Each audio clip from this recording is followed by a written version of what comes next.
Jean-Mi, bonjour. Salut Brice. Alors, est-ce que tu pourrais brièvement te présenter aux éditeurs du podcast? C'est quoi ton rôle, ton parcours chez Innovo, etc. Absolument, avec plaisir. Je suis conseiller en innovation chez Innovo. Innovo qui est un partenaire de la promotion économique du canton de Vaud, en Suisse, voilà, d'où mon accent peut-être, hein. J'ai un background scientifique et entrepreneurial. J'accompagne aujourd'hui des entreprises technologiques et innovantes dans le canton de Vaud depuis 12 ans.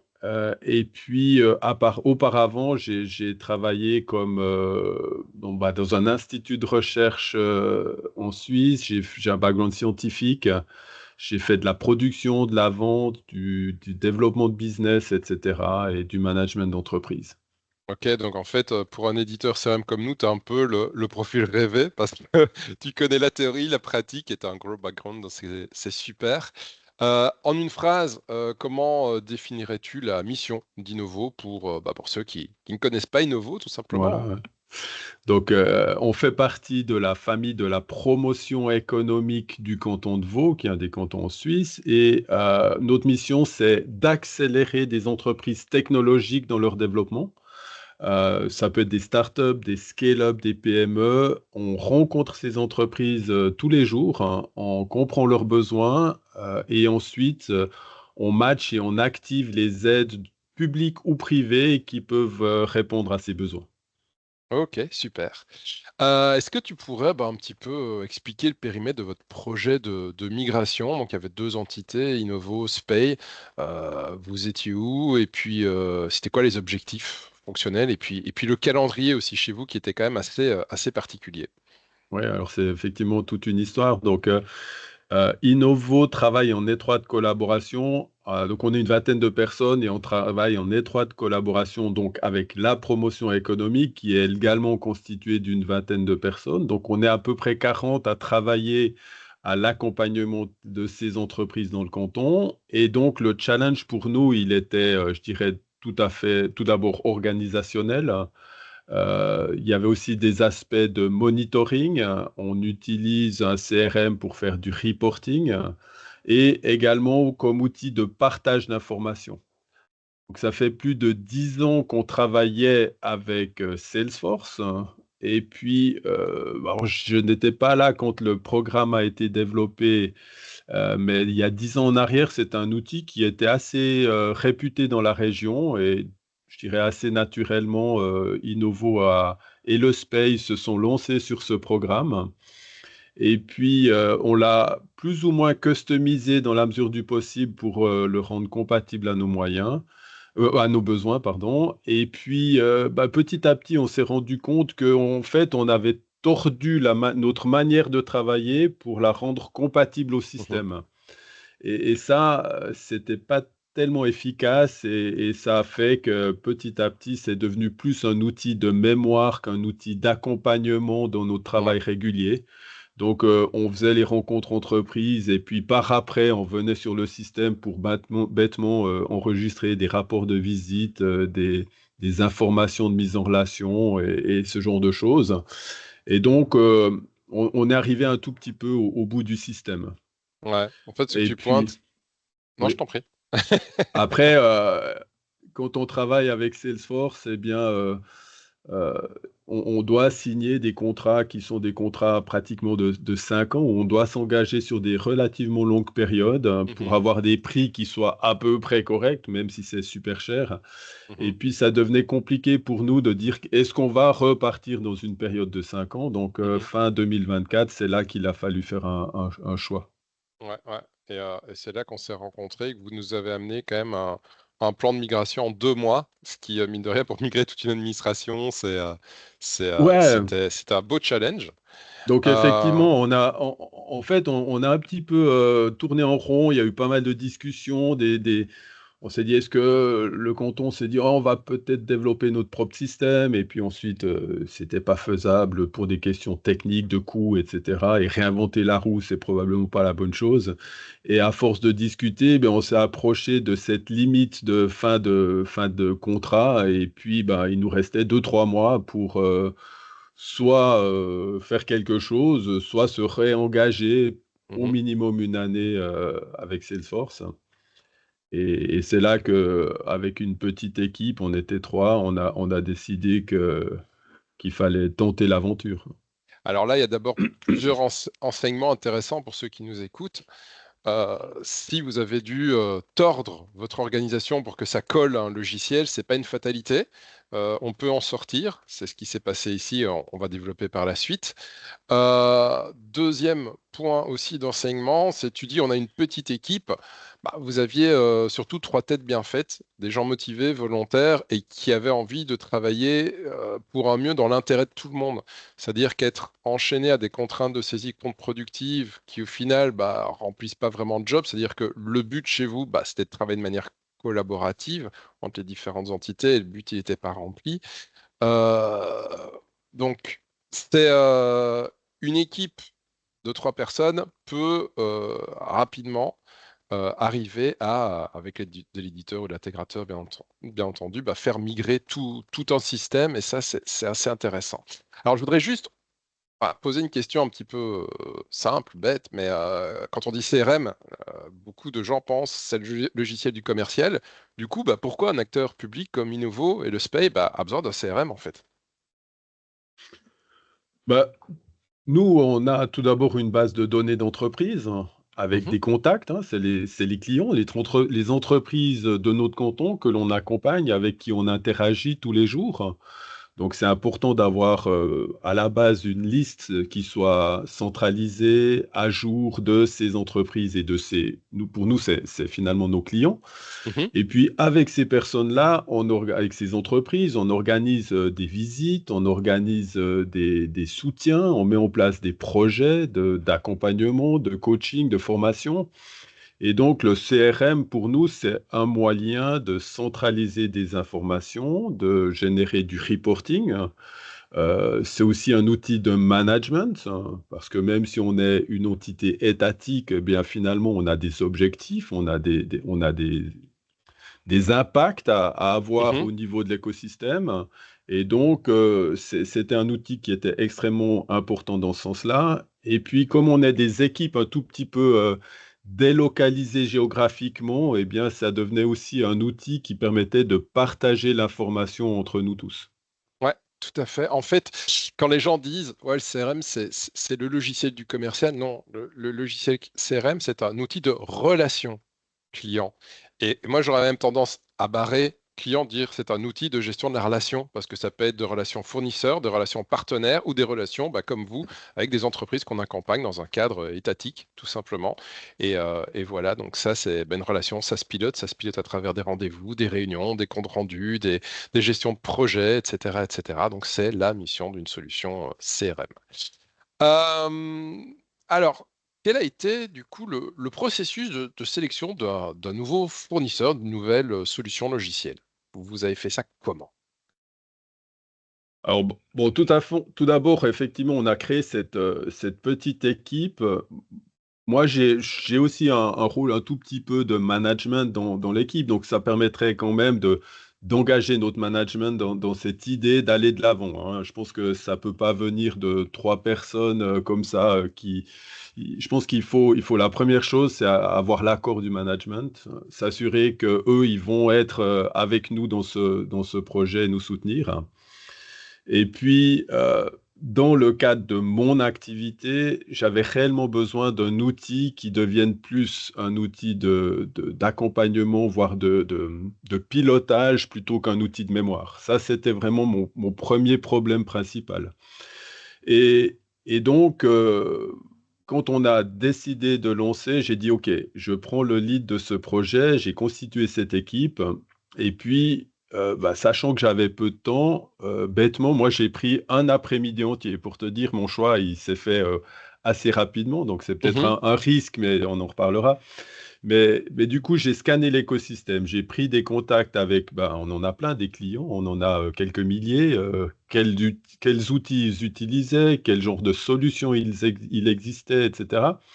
Et puis petit à petit, ben, j'ai commencé de poser quelques contraintes. Des contraintes, à la base, on avait besoin en tant qu'aide étatique d'avoir, de stocker nos données, non pas aux États-Unis, mais au minimum en Europe, hein, de façon sécurisée, idéalement avec la possibilité de le faire en Suisse. Donc ça, c'était un des premiers critères. On ne voulait pas avoir un partenaire américain pour différentes raisons. On voulait aussi avoir un outil, parce qu'on souffrait avec Salesforce du manque de relations avec le fournisseur, des relations Mhm. directes. Ouais. On avait un intermédiaire qui était la personne spécialisée. Chaque fois qu'on avait un besoin de modifier quoi que ce soit, fallait lui demander. Alors certes, il était réactif, mais c'était des surcoûts chaque fois, du temps, du délai. Donc on n'était pas au contrôle de notre outil. Et Oui. puis des fois, c'est bien de pouvoir un petit peu tester, tenter, essayer, et puis revenir en arrière. Et c'était effectivement un frein. Et puis, bon, il y avait effectivement des questions de coût, même si ce n'était pas forcément l'aspect le plus important, mais c'était aussi important parce que les coûts commençaient à être de plus en plus importants.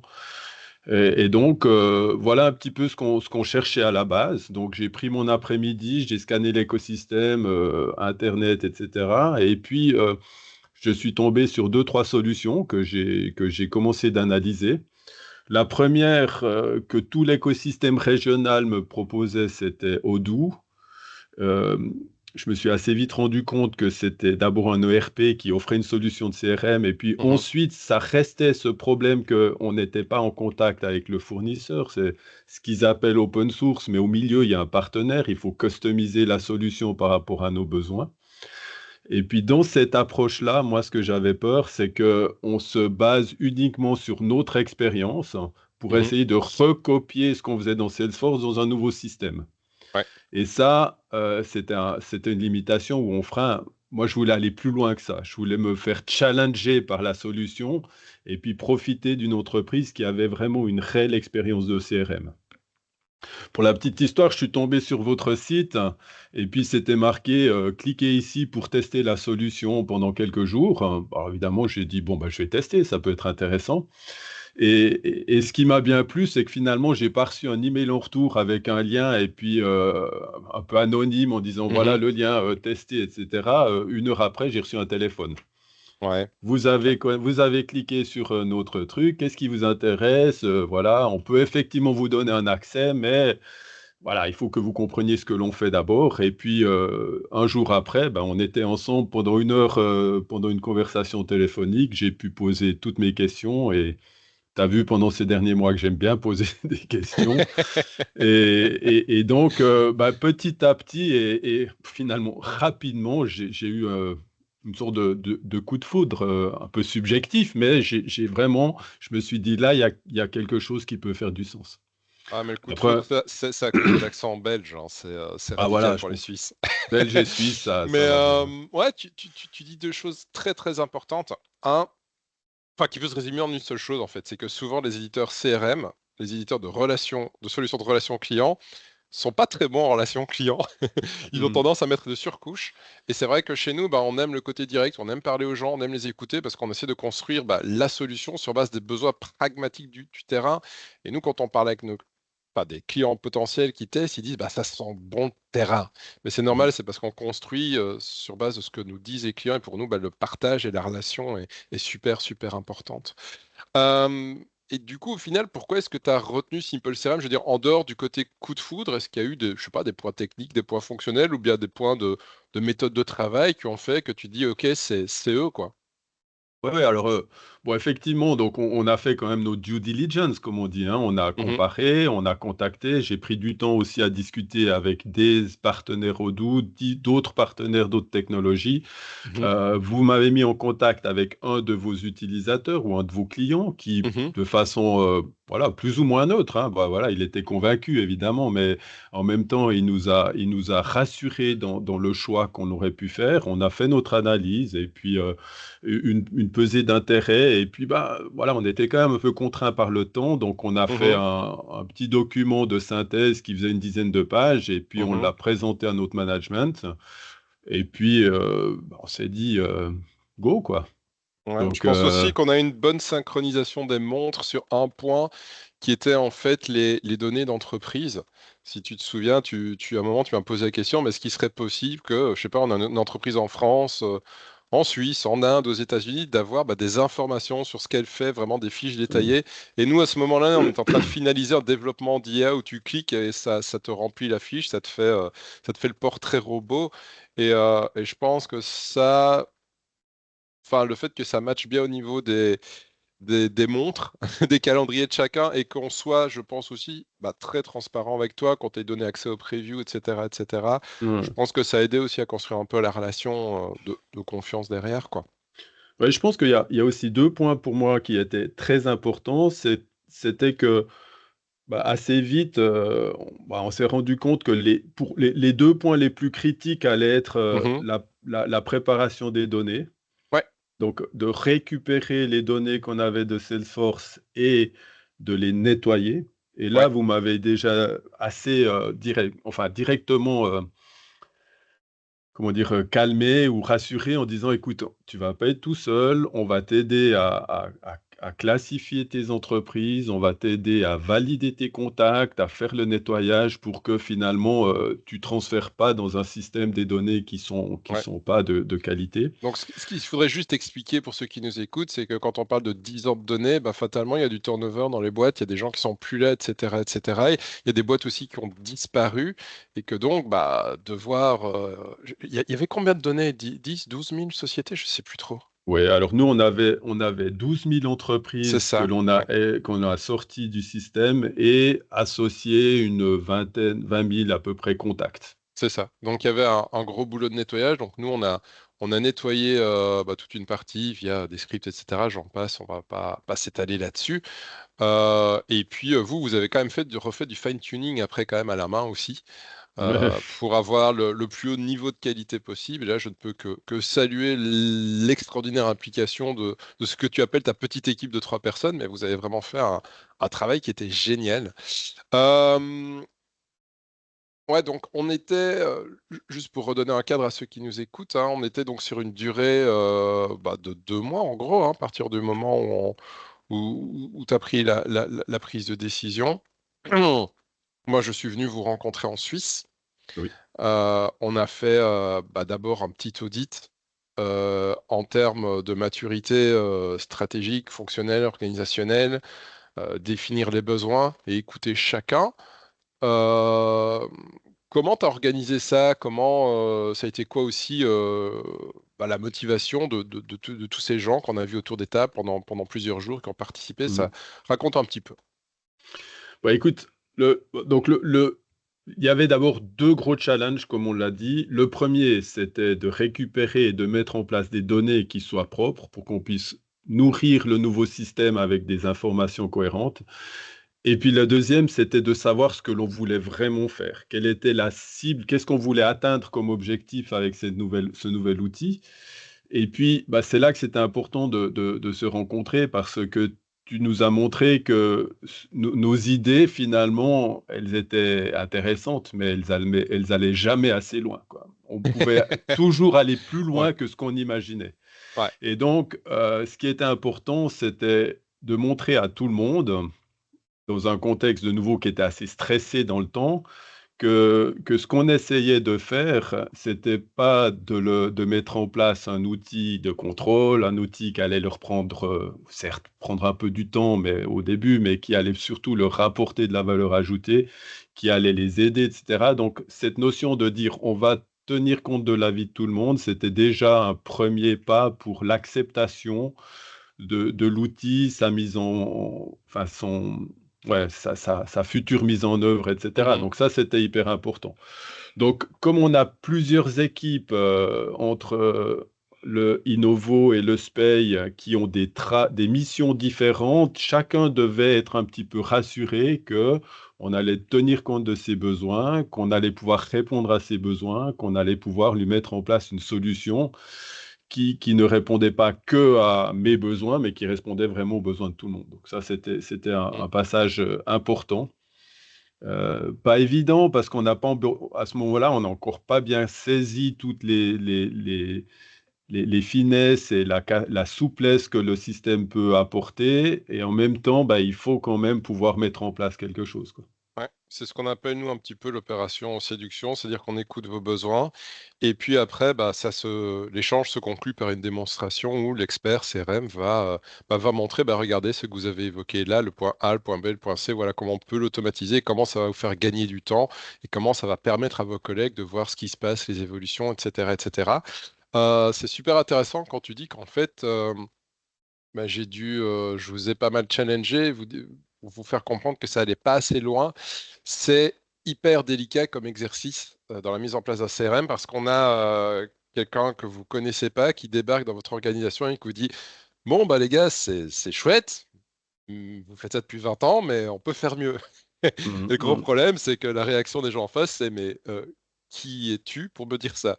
Et ça, c'est mhm, très très compliqué parce qu'il faut que l'expert CRM arrive à avoir l'empathie pour comprendre les besoins, l'empathie pour comprendre comment il va devoir poser ses mots, ses hypothèses, pour que les gens bah, les écoutent, les acceptent. Et il faut qu'en face, bah, les gens aient l'ouverture d'esprit et la modestie pour pouvoir entendre cela sans prendre ça comme étant une critique, mais mhm, comme étant, bah, voilà, ça fait quelques années qu'on fait ça. On peut prendre des idées qui viennent d'autres mondes et ces idées peuvent vous aider à mieux travailler, à vitaminer le quotidien, etc. Et c'est pas évident, mais je pense que bah, pour le coup, tout le monde était aligné dans un bon esprit et qu'à chaque fois, les échanges sont vraiment bien passés.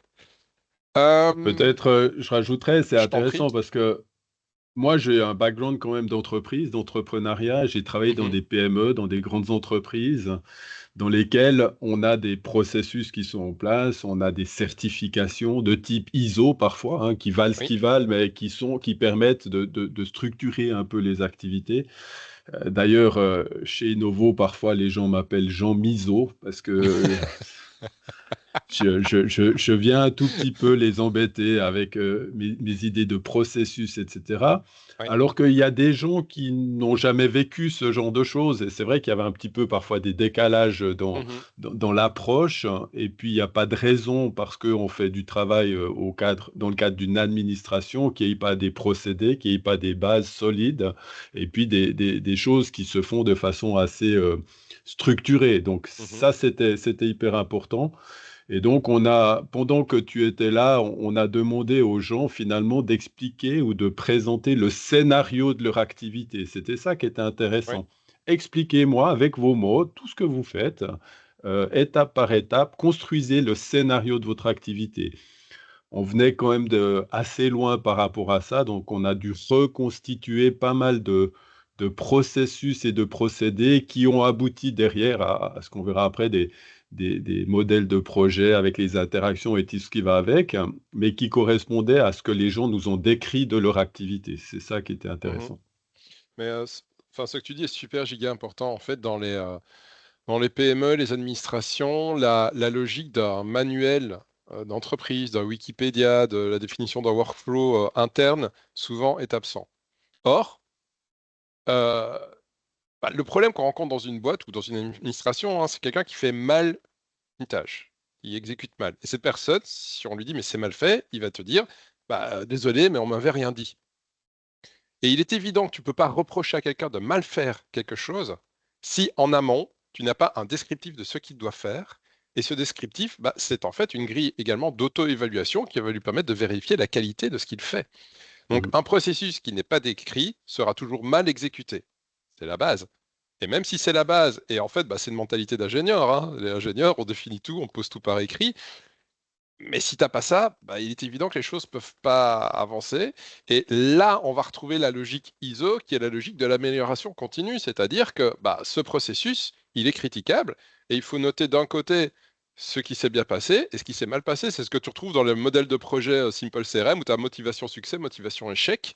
Et donc, du coup, bah, à chaque projet, tu peux poser par écrit les éléments qui peuvent être améliorables et on est dans un processus d'amélioration continue et surtout dans un processus de pérennisation du savoir et des compétences. C'est-à-dire que quand quelqu'un part, bah, le savoir ne disparaît pas parce que le savoir, il a été posé par écrit, il a été critiqué, amélioré de façon continue. Donc c'est hyper intéressant.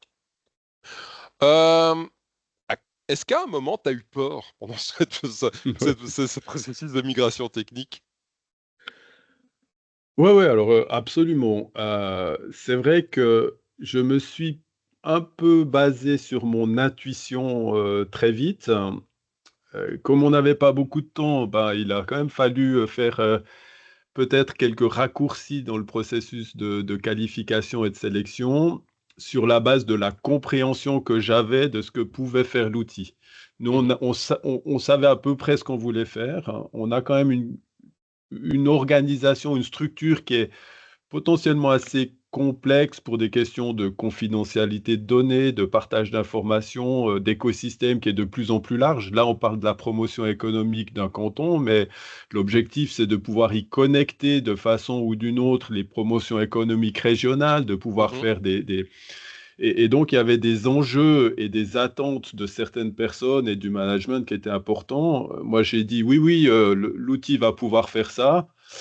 J'avais pas encore compris toutes les finesses et tous les Mmh. détails du système, donc il a quand même fallu faire un petit peu un voilà, il y avait une prise de risque et puis parfois je me dis: «Mais est-ce que vraiment j'ai bien compris? Est-ce qu'on va pouvoir faire ce qu'on a envie de faire?» et cetera. Mmh. Et puis en fin de compte, bah, évidemment l'outil a dépassé mes attentes et puis comme prévu, il nous emmène plus loin que ce qu'on avait imaginé au départ. Donc Mmh. voilà, mais sur ces moments-là dans le choix, Ouais. après dans la mise en œuvre, non parce que bah, le plus gros challenge, c'était de nettoyer les données. Parce Mmh. que le reste, de transférer les données, de créer tout ça, c'est quelque part que super fluide, quoi. Donc, une fois qu'on a des données qui sont propres, ça se fait tout seul, hein. C'est vraiment tout simple. En fait, ta peur, c'est la peur du jeune marié, quoi. Est-ce que de te poser la question: «Est-ce que je peux vraiment passer ma vie avec?»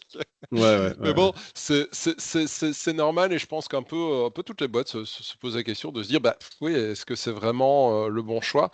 Parce que bon, à moins de suivre une formation, pour vraiment tester en profondeur l'outil, Bah, ouais. tu voilà, tu dois partir du principe que la personne en face de toi te dit la vérité et est sincère.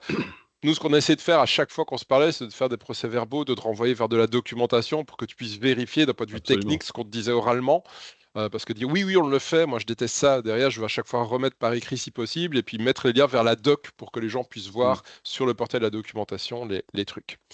Bon, ce qui Alors était important pour moi, je ouais, m'excuse, je je t'en prie, je t'en complète prie. encore, c'était vraiment la possibilité d'avoir une relation humaine, quoi. Ça veut dire que Mmh. je travaillais avec une équipe chez vous, j'ai connu Vlad, j'ai connu Marie, j'ai connu tout le monde et puis on commençait à discuter, à se tutoyer, à Mmh. partager entre personnes. Ouais.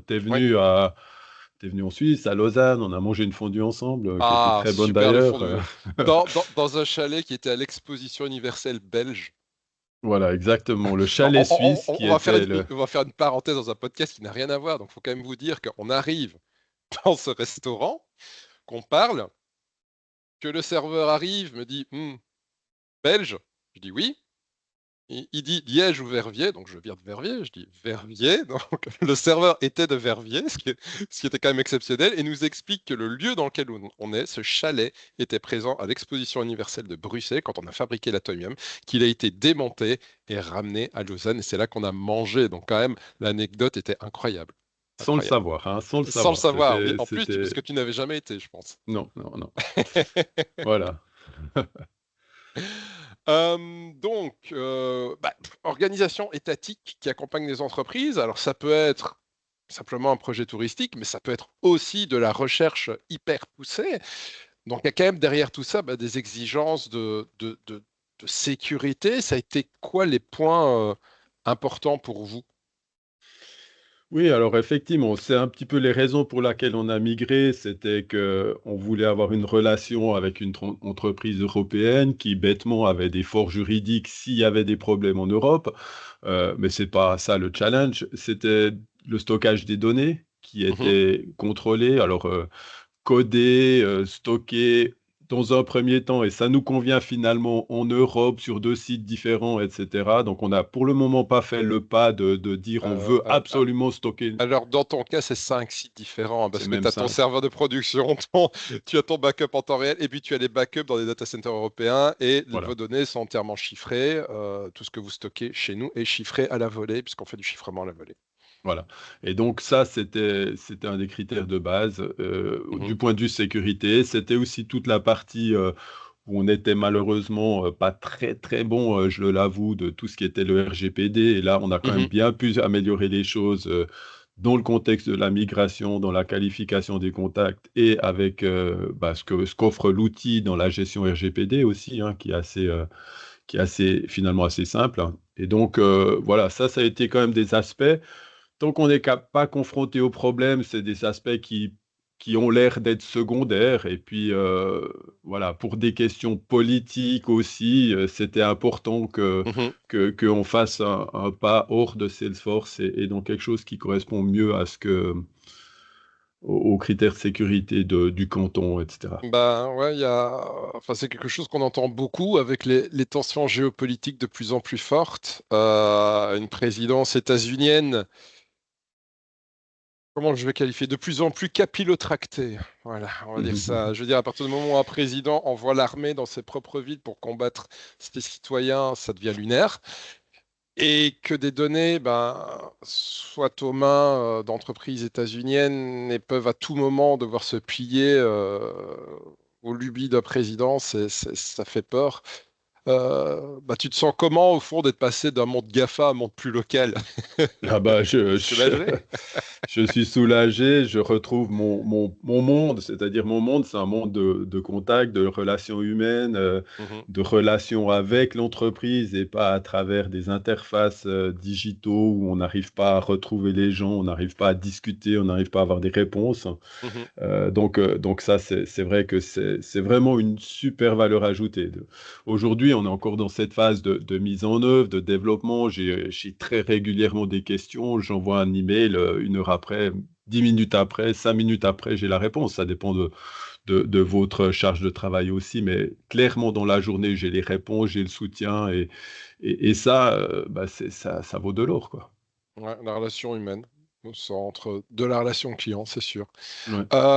Niveau stratégie pour embarquer tes utilisateurs, t'as fait quoi? T'as défini des ambassadeurs, des comités, t'as mis en place des ateliers, des Ouais. workshops, de la documentation. Raconte un petit peu ce que t'as fait.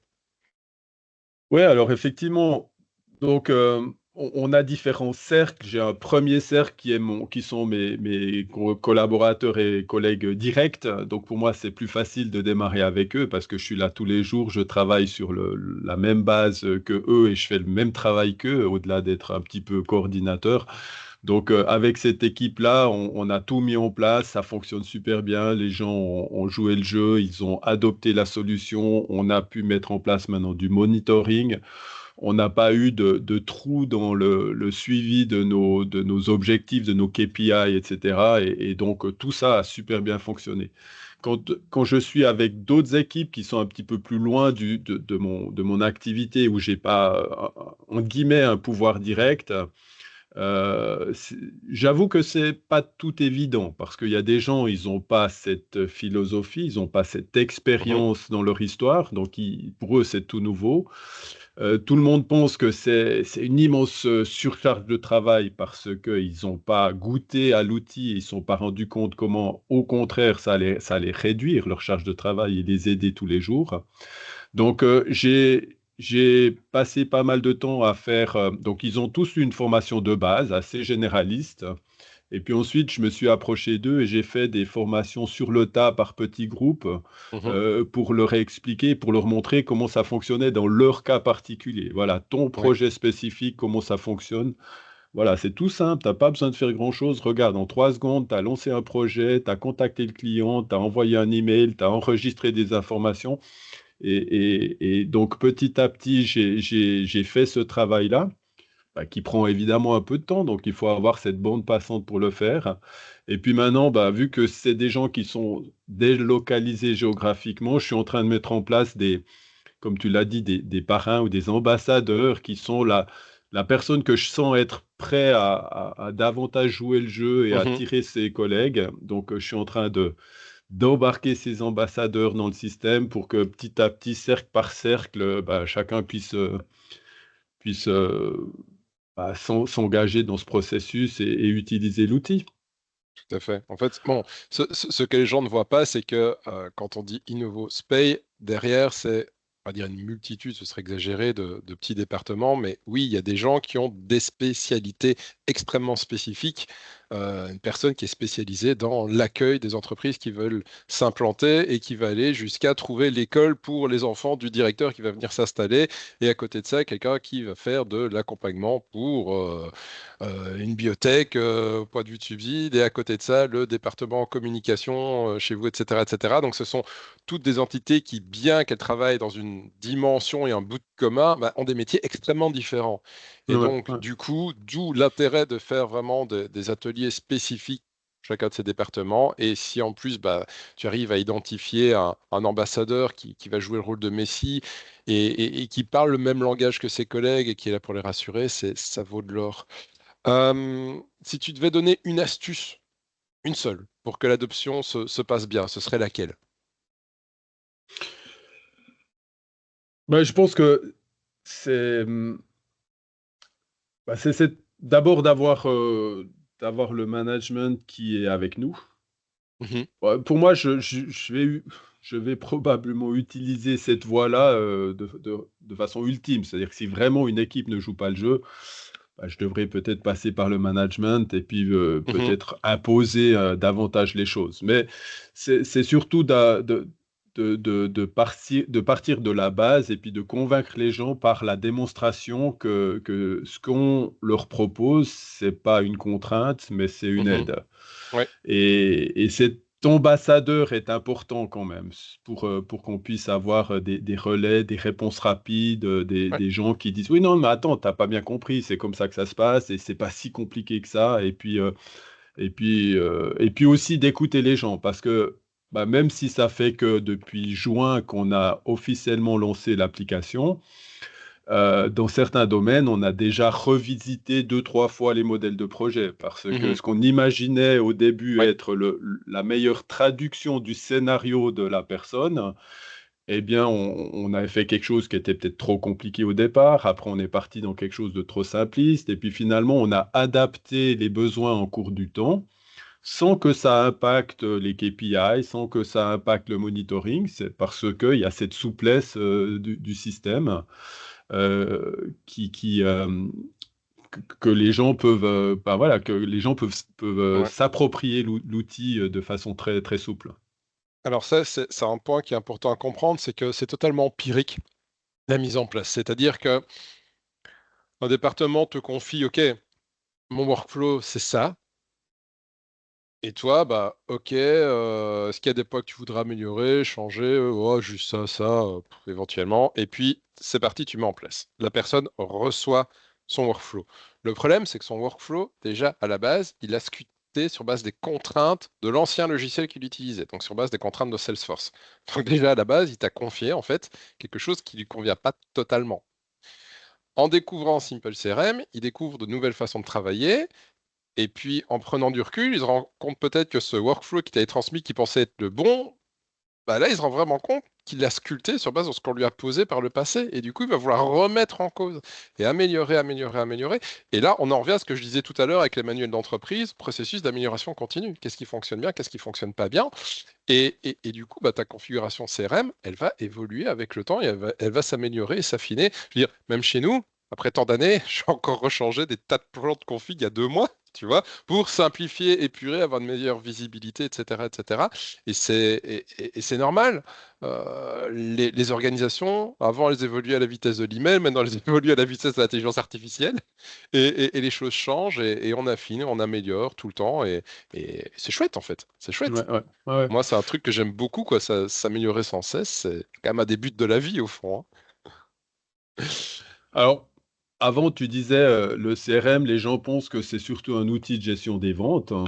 Mhm, Bon, ça l'est aussi, hein, et dans un processus de vente, tu as quand même quelque chose qui est quand même très, très ou davantage structuré, hein. Tu as des mhm. étapes, tout ça. Tu veux que ce deal flow, évolue et avance et cetera. On a aussi un processus de vente, mais qui est beaucoup plus souple chez nous et je sais pas si j'ai le temps, mais un exemple Si, que je si, je trouve t'en prie. super intéressant, c'est celui de on fait aussi de la promotion exogène. Donc on accompagne des entreprises internationales qui ont l'intention ou l'intérêt de venir s'installer dans notre canton. Mhm. Première chose que je me suis rendu compte, c'est que dans l'équipe, ils sont 7 personnes, je disais un lead, tout le monde pensait à quelque chose de différent. Je disais un prospect, tout le monde pensait quelque chose de différent. Donc, il a Ouais. fallu synchroniser le Faire, vocabulaire. ouais, faire dictionnaire des données, Voilà. c'est l'étape numéro un quand tu as des départements aussi différents. Voilà. Et donc, maintenant, on s'est rendu compte que les étapes, c'était on rencontre une entreprise à l'international qui semble intéressante, c'est un lead. Mais ce lead, pour qu'il devienne ce qu'on appelle un prospect, c'est-à-dire une entreprise qui dit, ah, mais ça pourrait être intéressant de voir si ça ferait du sens de venir dans votre canton, bah, ce processus-là, ça peut prendre une semaine comme ça peut prendre 8 mois. Mhm. Donc, c'est pas évident de mettre en place un projet ou un programme qui est planifié à l'avance, hein, parce que peut-être le lead, il restera toujours lead et il deviendra jamais prospect. Par contre, il peut devenir prospect ensuite. Et pour devenir prospect, bah, peut-être qu'il aura fallu faire une rencontre d'entreprise, une mise en relation, un soutien permis, etc. Mais on ne sait pas à l'avance qu'est-ce qu'on va devoir faire. Mhm. Et donc, on a constitué des projets qui sont, entre guillemets, un peu à la carte. Donc, on dit, OK, le projet, il a une première étape, mais chaque fois que vous avez besoin de quelque chose, vous avez le chercher et vous construisez votre projet en fonction de votre besoin. Et Mhm. ça, j'ai trouvé génial. Au début, on avait tout mis en place. Il y avait 5 ou 6 étapes. Et puis, ils n'avaient pas commencé, que la deuxième étape arrivait, vous êtes en retard. Non, non, je ne suis pas en retard, ça n'a pas même. Voilà, c'était un peu compliqué. Ouais. Et donc là, on a cette souplesse de construire des projets à la carte. Pour nous, au niveau de la promotion économique, c'est génial. Les gens ne se sentent pas stressés, ne se sentent pas contrôlés. Et Mhm. ça leur permet d'avoir un outil intelligent de suivi de leurs activités. C'est génial, quoi. Et dans Clairement. d'autres activités, où on fait des rencontres clients avec des rapports de visite, des suivis d'action. Là, il faut être beaucoup plus dynamique et puis on ne peut pas se dire on fait ça dans 6 mois ou dans 2 ans. On doit le faire le jour même, 2 jours après, une semaine après. Là, on a gardé cette notion de timing dans les étapes. Et puis pour ces activités-là, on est un petit peu plus challengé par le système et accompagné. Donc on peut avoir cette souplesse dans la mise en œuvre Ouais. des projets. Souplesse et rigueur en même temps. Ouais, Avec c'est le ça. recul, est-ce que tu aurais fait quelque chose différemment? Bah, écoute, je crois pas, parce que bah, on est toujours plus intelligent après qu'avant, mais parce qu'on sait les Ça, choses. c'est Donc, sûr. Ouais. si je reviens au départ, je pense pas que j'aurais fait les choses différemment, hein. Ce qu'on a fait, on l'a bien fait. On est passé par les étapes qui étaient obligatoires. Il y a des moments où ça avait l'air d'être vraiment très, enfin, pas très clair et puis un petit peu pas très propre au niveau de ce qu'on faisait. Et puis petit à petit, tout ça a convergé, s'est mis en place naturellement. Donc, franchement, je ferai rien de différent. Ok. Et c'est quoi ton meilleur souvenir dans cette aventure? Bah, déjà, c'est déjà ce qu'on fait maintenant, parce que je trouve que c'est génial de pouvoir discuter avec Ouais, c'est quelques vrai. mois de recul C'est chouette. de ce qu'on a mis en place et de voir l'impact que l'on a. C'est une fondue qui était super bonne, c'est des relations humaines, et puis bah, c'est de voir que franchement, on avait des données qui étaient vraiment pas très, très propres. Ça faisait 10 ans qu'on avait des données. Il y en a des clients, on les avait jamais ouverts en 10 ans. On sait même plus s'ils existaient, etc. De faire ce travail de mettre à jour et puis en 2 heures, on a tout qui est là et paf, on le plug dans le système et tout d'un coup, il y a le CRM qui est vivant avec toutes nos informations dedans et on retrouve ce qu'on a construit avec l'historique et tout. Je pense que ça, c'était un moment assez sympa, quoi. Moi, j'apprécie ce genre de travail, donc c'était franchement cool, quoi. Ouais, clairement. Allez, on va essayer de voir le futur. C'est, comment toi tu vois l'évolution des usages des CRM ou peut-être même bah, des logiciels plus globalement dans le secteur public en fait, qui est quand même Ouais, un ouais. secteur un peu particulier. Bah, franchement, pour nous, le CRM, il est au cœur de notre stratégie de digitalisation dans le futur. Vraiment, on a réfléchi sur la manière dont on pouvait faire évoluer notre activité avec davantage d'impact pour les entreprises.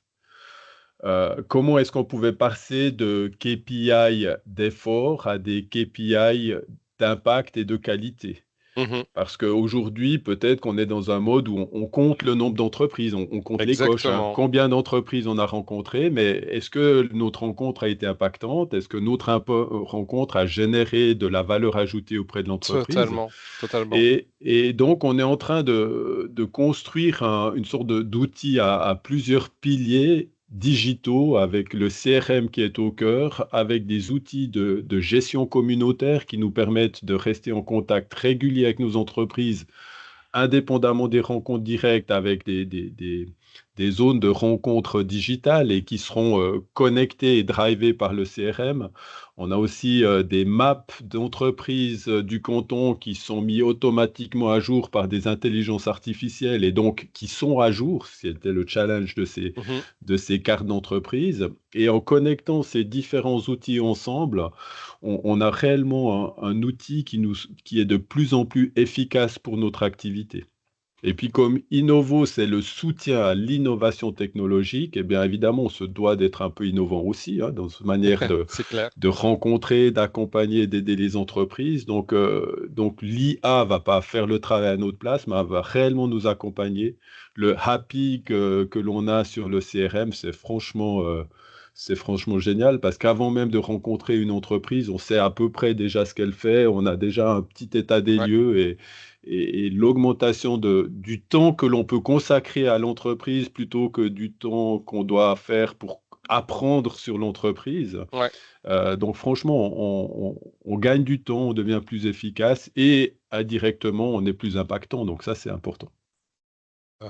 C'est super ce que tu dis. Je vais faire une petite parenthèse par rapport à la notion de KPI. Avant, bah, dans les boîtes, le KPI, c'était chiffre d'affaires. Combien j'ai vendu de voitures ce mois-ci? Voilà, assez basique. Mais la relation client, bah, les KPI sont beaucoup plus vastes. C'est quoi la fidélisation de mes clients? C'est quoi le nombre de plaintes, de résolutions positives, le taux de satisfaction, parce que bah, le nombre de produits X, Y ou Z ou le chiffre d'affaires ou le nombre d'entreprises qui vont venir s'installer à Vaud, bah, ça dépend de la relation humaine en fait. Et c'est un basculement de valeur qui parfois n'est pas du tout compris hein, par Mhm. des directions où ils restent bloqués sur des chiffres très, très froids. Or, bah, les chiffres, ils dépendent de la relation humaine. Et bah bon, ça, toi et moi, à ce niveau-là, on est totalement alignés. Je pense que les gens le sentent à travers l'échange. Mhm. Quel serait ton message, je ne vais pas dire en une phrase parce que ce serait limitant, mais aux responsables d'administration qui hésitent encore à franchir le pas, à s'équiper, à moderniser, ouais, à améliorer leur Mhm. approche? Ouais. Ouais, je pense que quand j'ai réfléchi à cette question, j'ai dit il faut rêver large. Ça veut dire qu'il ne faut pas se mettre des barrières, hein. Euh, je pense qu'un tel outil peut nous amener plus loin que ce que l'on imagine à la base. Donc, il faut vraiment pas hésiter à entrer dans cette phase d'analyse. Ce que j'avais trouvé déterminant dans le processus, c'était aussi de discuter avec des utilisateurs concrets. Mhm. Donc voilà, ça c'était un bon moment aussi de pouvoir se faire un avis indépendant et de comprendre comment une entreprise a mis en œuvre cette solution par rapport à ses besoins. Et je dirais que ces entreprises-là sont certainement vos meilleurs ambassadeurs. Donc Ouais. évidemment, je reste à disposition, mais un outil en plus, bon, ça reste un outil et c'est pas l'outil qui va faire notre travail. Mais c'est quand même un sacré soutien par rapport à notre activité. Moi, je dis toujours qu'un outil sans stratégie, sans vision ne sert à rien. Et qu'ensuite, il faut que la boîte qui met à disposition cet outil ait une philosophie et une approche bah, qui match en fait avec ton organisation. Mhm. Euh, c'est ouais, tout est aussi important. Si je devais les mettre sur une échelle d'importance, je vois même pas en fait. Pour moi, Non, c'est vraiment absolument. c'est un truc qui crée une ADN qui fonctionne ou pas en fait, tout Ouais, ouais. simplement. Bon, allez, une dernière question un peu plus personnelle, c'est à quel moment de ce projet tu as été le plus fier? Qu'est-ce qui t'a rendu le plus fier? Bah, je crois que je l'ai déjà presque dit, c'est le moment où on a pu faire vivre le nouveau CRM. C'est-à-dire que tout d'un coup, paf, toutes nos données historiques qui nous paraissaient si difficiles à prendre d'une application et à mettre dans une autre se sont retrouvés presque par miracle disponibles et puis organisés. On retrouvait nos historiques, on pouvait commencer de travailler dessus. Et quand j'ai vu que ça fonctionnait, que ça marchait, que les gens pouvaient, en 3 clics, retrouver leur Mhm. historique et dire, ah ouais, mais moi, j'avais envoyé un rapport, un email. Et ben voilà, tu fais clic, clic, tu vois, il est là ton rapport. Ah waouh! Ouais. Et donc, voilà, le résultat de cette migration qui s'est fait bon, en 2 mois. Alors, 2 mois, c'est court, mais en même temps, bah, c'est un challenge comme ça nous oblige à. J'aurais eu 6 mois, j'aurais pas fait plus ni moins, je pense, hein. Mhm. On aurait juste dilué le travail dans le temps. Non, mais il faut quand même Donc, préciser que vous étiez tous les trois super investis et que vous avez mouillé le maillot énormément. Voilà, et t'as conduit ton équipe comme un chef aussi. Faut appeler un chat un chat, c'est-à-dire que vous avez eu la maturité et l'intelligence de vous dire, OK, ce projet CRM, il faut vraiment s'investir, il faut vraiment mettre du temps et on réserve vraiment du travail, pas juste se dire, je vais bosser dessus 1 heure par jour, quoi. non, non, non, ça prend un peu plus de Mais, temps, effectivement. mais voilà, mais tu es la preuve vivante que on n'est pas nécessairement enchaîné. Parce que ça, beaucoup de boîtes disent oui, je voudrais changer, mais je suis enchaîné, c'est pas possible de tout récupérer, de tout migrer. Non. Bah si, voilà, en 2 mois ça a été fait, et comme tu dis, tu as retrouvé tes petits. Hmm. Donc ça, c'est super. Voilà, bah écoute, je pense qu'on a fait le tour, on est à peu près à 1 heure d'échange. Ouais, c'est Donc cool. ouais, c'est bien. Et puis comme tu dis, c'est un bon moment en fait Ouais, ouais. de prendre le temps. Tu sais, ça me donne un petit peu la pression de t'escalade une montagne, là, et puis tu arrives en haut, et puis tu regardes le paysage et tu fais ah ouais, ouais, c'est chouette. C'est Ouais, c'est un peu le sentiment que j'ai avec cet c'est échange. ça. Voilà, voilà. Écoute, moi, tout ce que j'espère, c'est que ben, tu vas me rappeler bientôt pour me dire, écoute, Brice, faut que tu viennes refaire une petite mission, une petite formation, on va aller se refaire un restaurant. Avec Et, plaisir. et comme ça, je pourrai un peu revoir toute l'équipe aussi. Bah, il ne reste plus qu'à te remercier de tout cœur pour ce partage, ta sincérité, ta générosité aussi dans ce partage. C'était très, très chouette. Merci Et, beaucoup. euh, et puis voilà, longue vie à Innovo, se paye. Ah bah oui, et à vous aussi, parce qu'on a besoin de vous encore, hein. Oui, ça va, on va pas disparaître. Excellent. Allez, merci Jean-Mi, bientôt. Merci Brice. À Salut, bientôt. ciao.